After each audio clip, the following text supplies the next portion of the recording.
तस्वीरों में दिख रहा ये कमरा ना तो किसी घर का है, ना ही ये जमीन के ऊपर है, बल्कि ये अचानक ही सबके सामने आया है, क्योंकि इस कमरे के ऊपर की जमीन खोदी जा रही थी। पेयजल के लिए पाइपलाइन डाली जा रही थी, तभी सबके सामने ये कमरा अचानक से आ गया, जिसे देखकर हर कोई हैरान रह गया, क्योंकि कई सालों से लोग इस रास्ते के ऊपर से आ रहे थे, जा रहे थे, लेकिन कभी किसी को भी आभास ना हुआ कि इस जमीन के नीचे एक छिपा हुआ कमरा भी हो सकता है। ये कमरा मध्य प्रदेश के बुरहानपुर शहर के आजाद नगर क्षेत्र में मिला है, जब पेयजल पाइपलाइन की खुदाई के दौरान जमीन में अंडरग्राउंड एक प्राचीन कमरानुमा इमारत सामने आई। जैसे ही ये कमरा सामने आया तो लोग इसे देखने के लिए इकट्ठा होने लगे। साथ ही कुछ लोगों का कहना है कि ये इमारत मुगल काल की है। इसे देखकर इतिहासकार भी अलग अलग राय रख रहे हैं। कुछ इतिहासकार इसे मुगलकालीन अनाज गोदाम बता रहे हैं, तो कुछ इतिहासकार इसे मुगलों के द्वारा बनाए गए बंकर बता रहे हैं। उधर जिला प्रशासन भी अब इसकी वास्तविकता जानने के लिए संबंधित विभाग को निर्देशित करने की बात कर रहा है।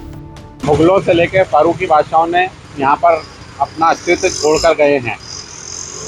ये खुदाई में जो रूम नुमा एक कमरा निकला है, तो ये इसको देखने के बाद प्रतीत होता है कि ये बंकर है। कुछ लोगों का मानना है कि ये गोडाउन है, लेकिन गोडाउन में सामान या अनाज रखने के लिए जो मटके हुआ करते थे मिट्टी के बड़े बड़े, तो इस तरह की कोई चीज़ नहीं निकली है अंदर से। एक साफ़ सुथरा रूम ही है। इसकी छत को देखने के बाद ये प्रतीत होता है कि ये बंकर है, क्योंकि इसकी छत काफ़ी मजबूत है। इतिहासकारों के अनुसार मुगल काल के समय आजाद नगर क्षेत्र एक बड़ा बाजार था। अलग अलग हिस्सों में चूड़ियां और अनाज का व्यापार होता था। चौराहे पर चूड़ी बाजार था, इसलिए चौराहे की मस्जिद को चूड़ी वाली मस्जिद कहा जाता है। जिस स्थान पर जमीन के नीचे ये कमरा निकला है, यहाँ पर अनाज का व्यापार होता था। व्यापारी अनाज को सुरक्षित रखने के लिए गोदाम बनाते थे, तो संभवतः ये खुदाई में निकला हुआ कमरा एक गोदाम हो सकता है।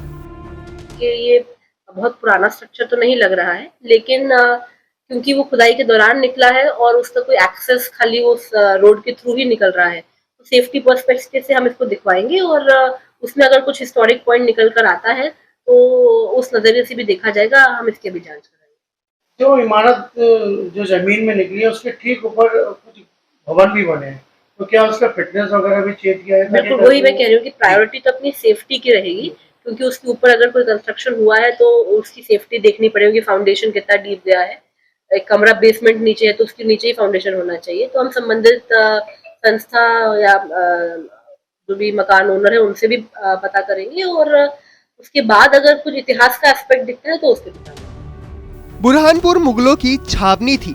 शत्रु सेना के आक्रमण से बचने के लिए बंकर बनाए जाते थे, लिहाजा ऐसा प्रतीत होता है कि ये एक बंकर होगा। अब इतिहासकार जिला प्रशासन से इस ऐतिहासिक कमरे को संरक्षित करने की मांग कर रहे हैं।